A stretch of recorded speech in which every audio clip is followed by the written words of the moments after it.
It's only October 27th, but right now, the Edmonton Oilers are not a very good hockey team.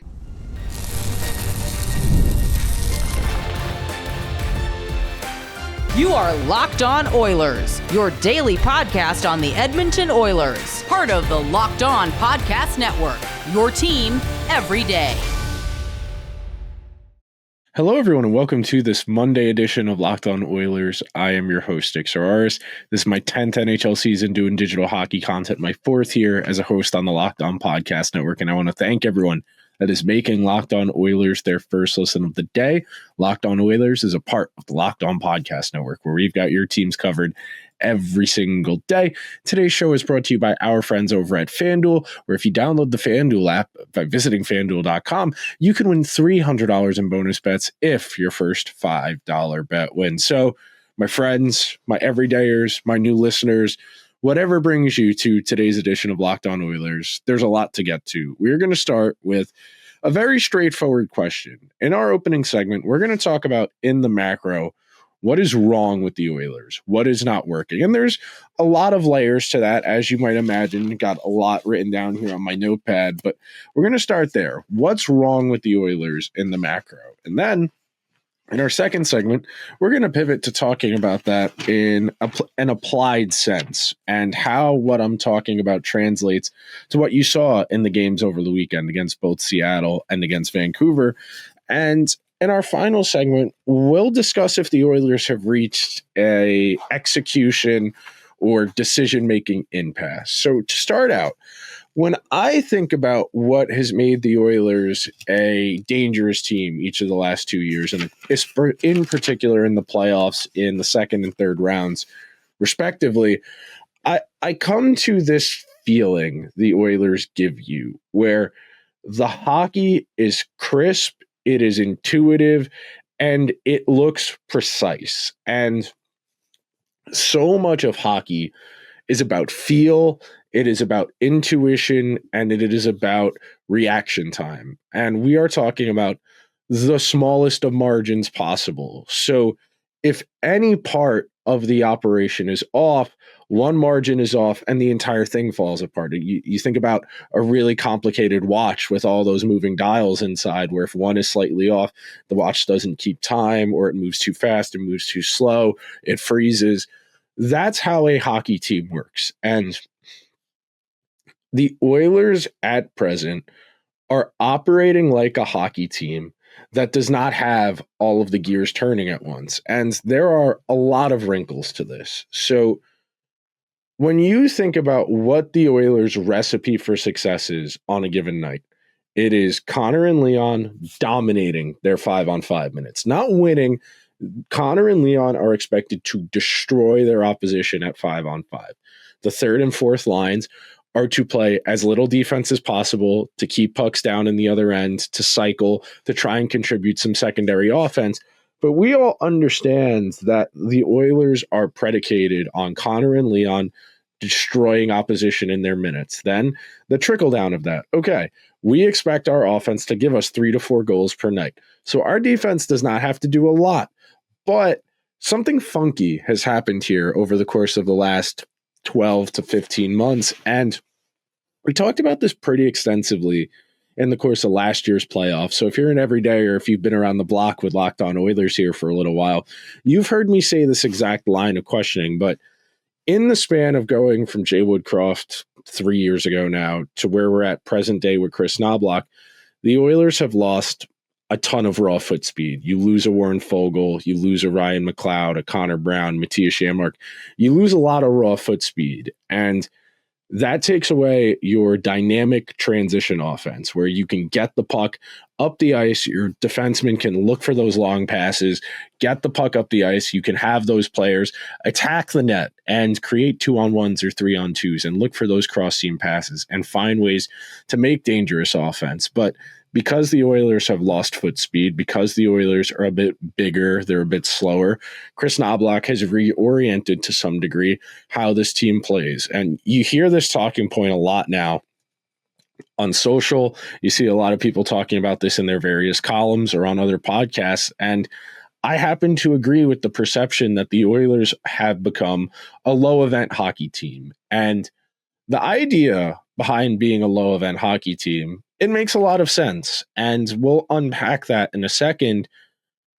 But it is a little self-defeating because you are not putting your players in the best possible position, which is what today's NHL is about. It's not just, can we play a certain way, a certain style? Do we have the right types of players? It's, can we execute how we want to play efficiently and dangerously? And when I mean low event, I mean we are being very deliberate and conscious, in our chance creation and the chances we concede.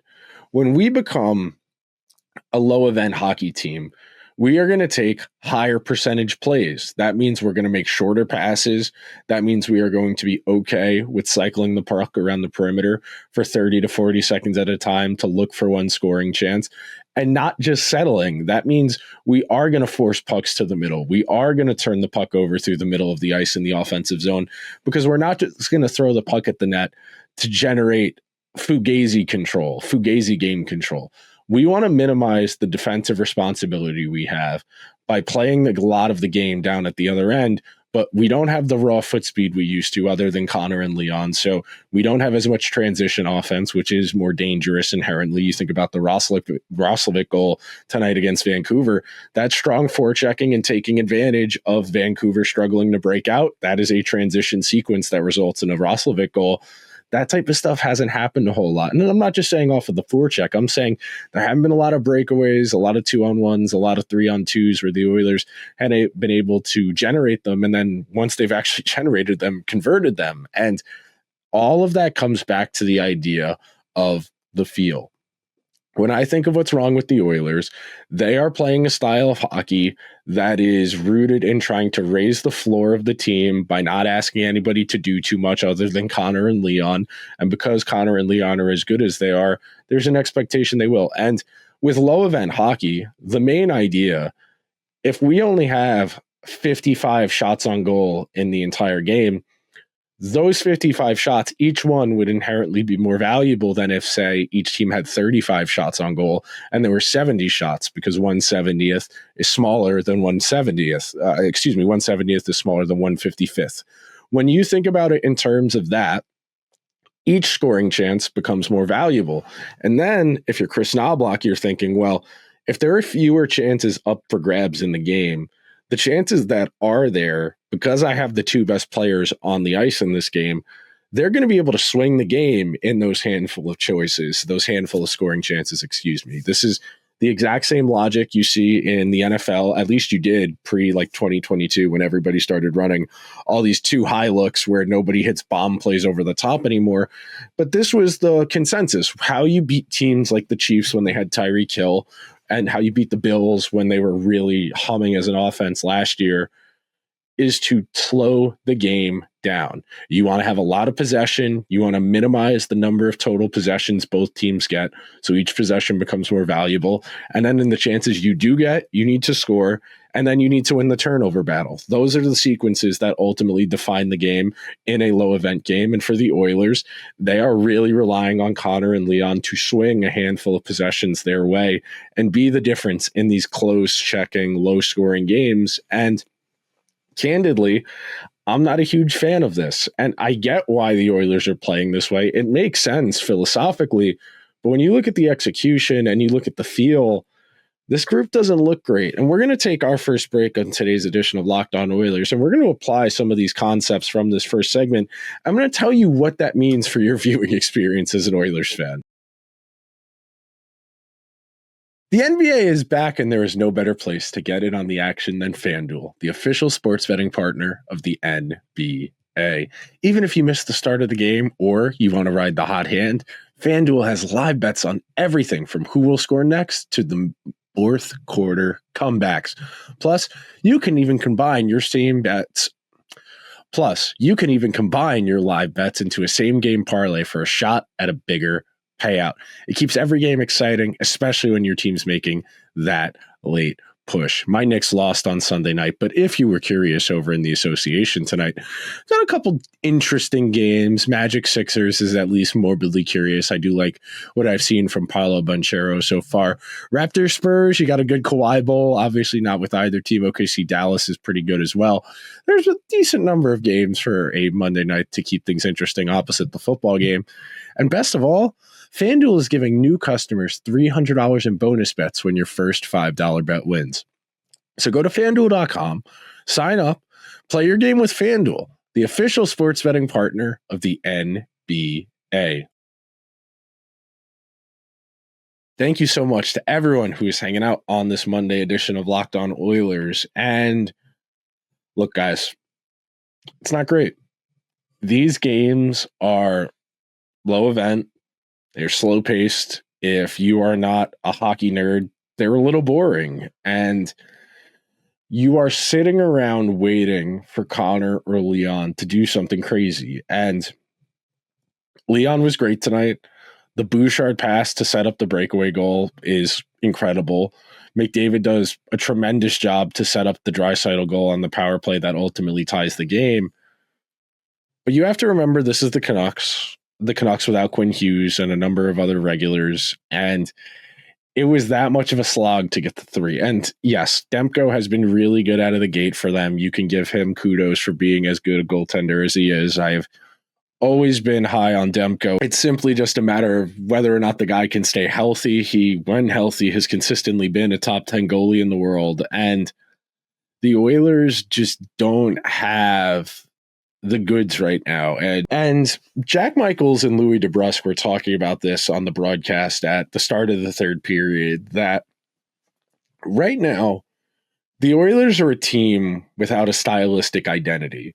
If I ask you, what do the Oilers do well from a hockey perspective, you're not going to have a great answer, because right now the Oilers are not executing any components of their game at a particularly high level. Right now, the Oilers are a bunch of individuals going out there and doing their best. And something that's ironic about that, something that's interesting from a philosophical perspective, when guys are struggling and there's lack of cohesiveness and everybody's kind of going into business for themselves, to use a professional wrestling expression, everybody is trying so much harder, because as anybody who's ever played team sports knows, if you're not in conjunction in the way you're operating with the guys out there, your job is impossible. That's where the do your job stuff comes from. That's why Belichick has made a career off of that, selling that and saying that over and over and over again.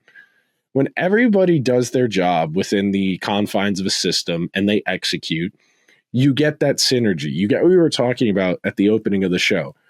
The idea that, okay, we get this loose puck, we break it out, we gain the offensive zone with speed, we create a dangerous scoring chance, we win the loose puck, we create more dangerous offense based on the fact that we got that loose puck, and we sustain offensive zone time, wash, rinse, and repeat. Of course, you're not going to win every shift, you're not going to win every possession, but your goal is to win more possessions than the other team does. And that, if you do that consistently enough, you're going to accomplish a lot. But right now, it is sloppy. There is a fundamental lack of puck support. And puck support is one of those nebulous terms that gets thrown around on broadcasts a lot.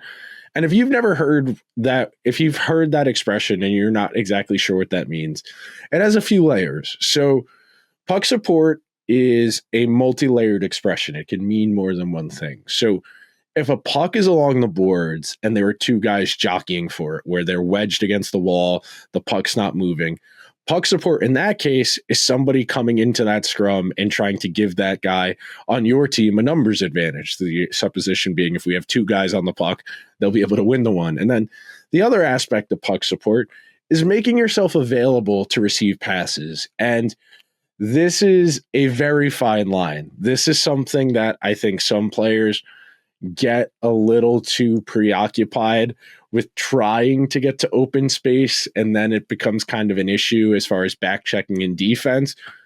But in an ideal world, you want your puck support being guys that are available to receive open passes and a guy who's going to crash down on a 50-50 puck to be able to win it.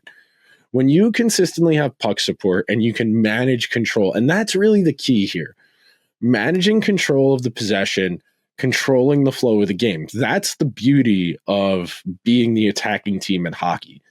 You are the team that dictates what's going to happen. You can attack up the ice as quickly or as slowly as you want.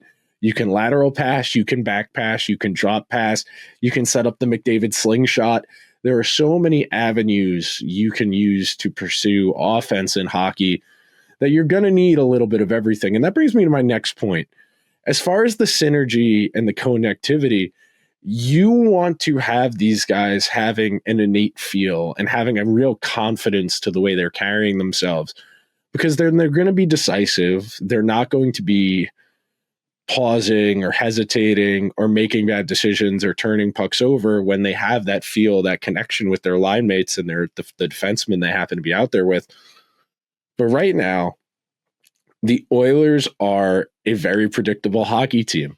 When the Trent Frederick line is out there, the opposition knows that puck's going along the wall. It is going to be a slog, and we are going to slow this game down.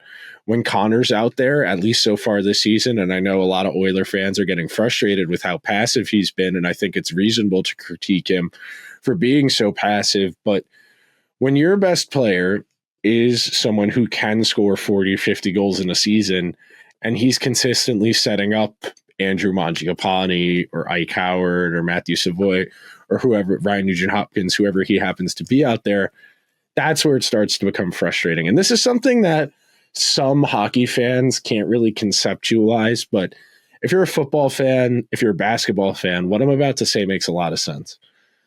If you are out there with McDavid, Mangiapane, Nugent-Hopkins, Ekholm, Bouchard, your sequences ending in point shots from Ekholm or Bouchard or flank shots from Mangiapane or Nugent-Hopkins aren't as valuable as the types of chances McDavid can create. And that's why a lot of Oiler fans, me included, get on Darnell Nurse for taking all of the point shots he does, because those aren't good shots. He doesn't have a high probability of converting them, and it would be more valuable for the Oilers to maintain possession, to keep the puck moving, to put challenges on the defense than those low percentage shots.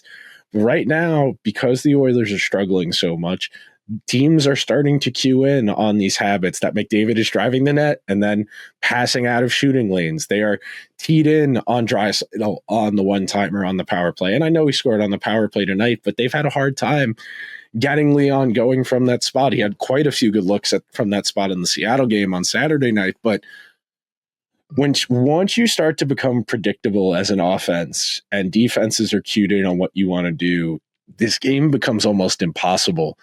It's hard enough to score when you have a sense of anticipation and the defense doesn't know what's coming. But as you put more tape out there, as you put more habits out there, teams pre-scout for a reason.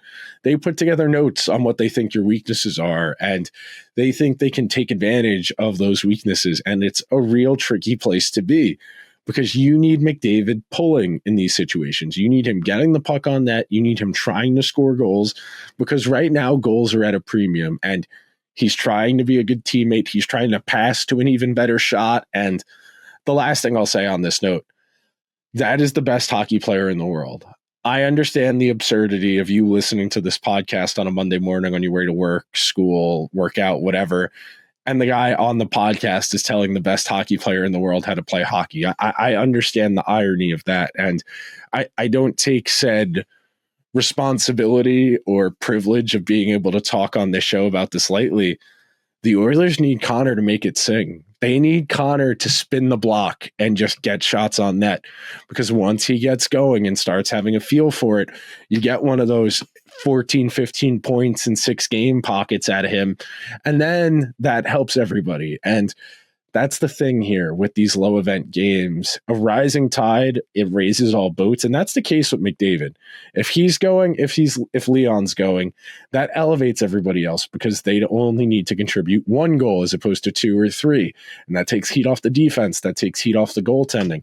As we were saying at the top, this is all interconnected. It is all a cohesive part of that overall big picture. We are going to take our second and final break on today's edition of Locked On Oilers. When we come back, I'm going to answer a very simple question. Have the Oilers reached an impasse? Right after this.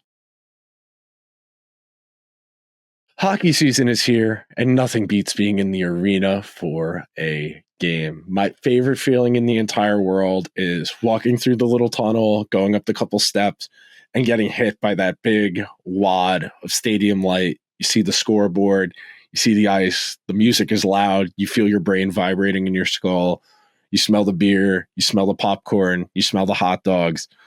And in that moment, everything is going to be okay. But unfortunately, getting tickets has become a real pain in the butt lately. Between waiting in queues, surprise fees, and prices that jump right before checkout, it's easy to get frustrated when all you want to do is cheer on your team. That's where our friends at Game Time come in, the app that gives fans the advantage. It's your ultimate hack for scoring amazing NHL tickets fast, easy, and stress-free. I've been to quite a few games already to start the season. I'm debating what the next time out is going to be. There are some teams in the West I would like to see in person, so got a lot of options. One of the benefits of living where I live is you have access to 3 NHL teams depending on the schedule. So I got to get back out there. I got to look. I'm always curious to see how teams play, how it translates from watching on TV to in person. And the best part of the Game Time ticket experience, you guys know, the panoramic seat view. You can see the view from your seat before you buy the ticket, so you're not going to be surprised when you walk into the arena on game day. And in some markets, you can find NHL tickets for less than $25. Take the guesswork out of buying NHL tickets with Game Time. Download the Game Time app, create an account, and use code LOCKEDONNHL for $20 off your first purchase. Terms apply. That's code LOCKEDON NHL for $20 off. Swipe, tap, ticket, go. Thank you so much to everybody who is hanging out on this Monday edition of Locked On Oilers. And I started writing my outline for this episode at like 4 o'clock on Sunday afternoon. The football games in the late window weren't particularly entertaining. And I wanted to approach this question from a open-ended, what do I think is the problem deal? And the Oilers are not producing the results they're trying to. So that leads you to a binary that we have in the NHL. As a coach, when your team is not getting the results you want and you don't like the process, you have 2 options. Number one, you can insist upon yourself. And this is generally what coaches are going to do. They are going to tell players, well, we're not executing our system the way we need to. We need to get back to our fundamentals. We need to execute our system. We need to fulfill our responsibilities. And if we improve our process over time and sustain a high level of that process, that's going to eventually lead our process to match our results. The other thing coaches can do when it's not working the way it's supposed to, and what Chris Knobloch has done a lot this year, is throw the lines in the blender. Because we got to get a spark here somehow. We got to get someone going. And your recourses are getting back to the system, preaching fundamentals, and trying to get guys to buy into that cohesive, rising tide raises all boats, everybody rowing in the same direction. But Chris Knobloch felt to some degree the Oilers were playing the way he wanted them to, and they weren't getting the results. They weren't getting the underlying results. They weren't getting the process rewards. So he has habitually juggled the lines throughout the course of games, periods, weeks, months now, and that presents a real challenge to those guys out there on the ice because hockey is such a feel sport. You need time to let these lines kind of catch, for lack of a better word. You need guys to be able to develop an understanding of their line mates in the various phases, whether that's how good are they at receiving passes in front of them, left, right, how good are they at receiving passes in stride? Is this someone, if I send this pass to them, are they going to need to stop or are they going to be able to keep it moving? If I send this puck down low below the goal line behind the net, is my line mate going to be able to win the 50-50 puck against the defenseman and keep the cycle going? Or am I better off taking the shot? Am I better off getting this pass, trying to send this pass across the middle to someone to take a shot? Or should I drive the net myself? And all of those feelings, all of those understandings those come from prolonged connections with each other, playing together and getting an understanding of what your line mates are good at, what they can do, forming habits, and then having offshoots of those habits. Part of what makes playing with Connor early on so dangerous is that defenses have to respect Connor early on, and they shade 2 or 3 guys in that direction. And that opens up more space for your contemporary line mates and gives them more room. And just because guys have more room doesn't necessarily mean they're going to score. That's a fair critique. But for the Oilers to get where they want, they are going to have to settle on things. And there are varying degrees of importance here.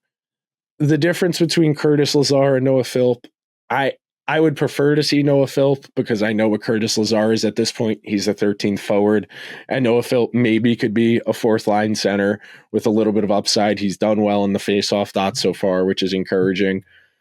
I want answers there. And when you are constantly juggling lines, it makes it harder on the guys who aren't as proven, who don't have as established a role in the pecking order. How is Ike Howard supposed to build confidence in his game? Matthew Savoy, how are those 2 guys supposed to get comfortable at the NHL level if they're getting rolled out there with different guys after every game? And I understand it's early to some degree, and I understand that the Oilers forward group is down Zach Hyman, which makes the top 6 a bit more complicated to assemble. So I can understand the context there and why Chris Knobloch has continually changed up who's playing with who in hopes of trying to spur on more offense, because he knows right now the weakest point of this team is its lack of goal scoring. And it was nice to see the power play get one on the sheet on Sunday night. That's important. But ultimately, and we all know this, you go as far as you do based on your 5-on-5 offense. And your top 6 needs to have really good splits. And then your depth needs to chip in occasionally. And with how inconsistent the Oilers' bottom 6 has been with scoring so far, there's an even more outsized responsibility on the Oilers' best players to do a big carrying of the load, which all is to say, I understand why Chris Knobloch is coaching the team the way he is. I don't love the constant line juggling. I do think it is hurting some guys more than it is helping.